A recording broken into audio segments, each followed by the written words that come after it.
अखियूं पेर करे वञिजे वो वञिजे पर वञिजे।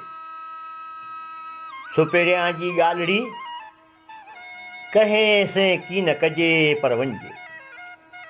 लोक लिकाए लोक खां ॻोठां ॻुझड़ी निजे पर वञिजे। मोहबती मिहार जो सूर न कंहिं सलजे पर वञिजे।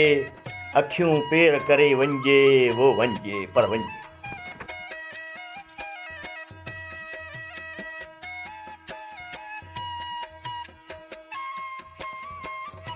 मोहब्बत जो मक़सदु आहे त महबूब जे ॾे अखियूं पेर करे वञिजे। लतीफ़ साईं जो चवणु आहे महबूब जे ॻाल्हियुनि जो कंहिं सां बि ज़िक्र करणु जहिड़ो नाहे ऐं उन करे सारे लोक खां लिकाए सीने में सांढणी सुठो आहे। पंहिंजे मोहबती मिहार जे सूरनि में ऐं सख़्तियुनि में दर्द में कंहिंखे ॿिए सां वंड करणु प्यार जी में ॿियाई आहे। हाणे बहस तलब ॻाल्हि इहा आहे त लतीफ़ सां सरकार चवनि पिया त महबूब ॾे अखियूं पेर करे वञिजे। भला इहो कीअं मुमकिन आहे? छो त इंसान जा जेके उज़वा आहिनि उन्हनि जो पंहिंजो धार कमु मुकमल उन्हनि ॾे मक़सूदु आहे। जीअं अखियुनि खां ॾिसण जो कमु, हथनि खां हाज जो कमु ऐं कननि खां ॿुधण जो, अहिड़ी तरह सां पेरनि सां हलण जो।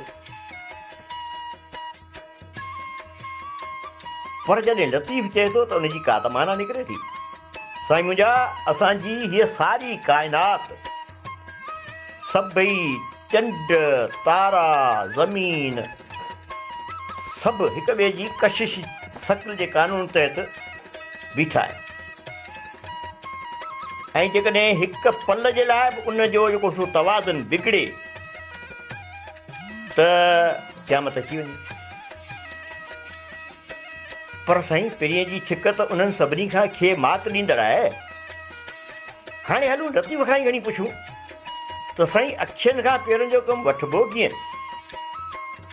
लतीफ़ हिन बैत में जेका थ्योरी ॾिनी आहे अॼु खां पोणा 300 वरे अॻे, ऐं शायदि इहो पहिरियों दफ़ो हो जो दुनिया जे कंहिं शाइर ईअं चयो त पेरनि जी रफ़्तार सां पीढ़ीअ ताईं पहुचणु नाकाफ़ी आहे। रफ़्तार घुरिजे अखियुनि जी, जो पूरल अखियूं उपटजनि ऐं मथे खणी ॾिसिजे त पलक में आसमान ॾिसिजी पवे। ही उहो वक़्तु हो जॾहिं अञा अखियुनि जी रफ़्तार मापी न वई हुई, रोशनी जी रफ़्तार मापी न वई हुई। मुर्शिद लतीफ़ चयो आहे त जॾहिं इहा ॻाल्हि कई आहे त हाणे उन ते जॾहिं हींअर जेका जॾहिं इहो रोशनी जी रफ़्तार जो कुलियो सॼी दुनिया ते लागू थियो आहे त उहा रफ़्तार आहे 1,86,000 मैल फ़ी सेकंड।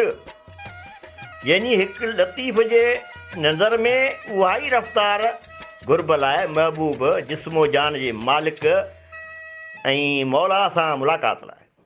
दोस्तो हिन रोशनीअ जो इहो मापो अञा ईजाद ई न थियो, तॾहिं ही लतीफ़ पियो चवे त रोशनी जी रफ़्तार माने अखियुनि खे पेर करे वञण जी रफ़्तार ई वाहिद ज़रियो आहे पीढ़ी ताईं पहुचण जो। जीअं लतीफ़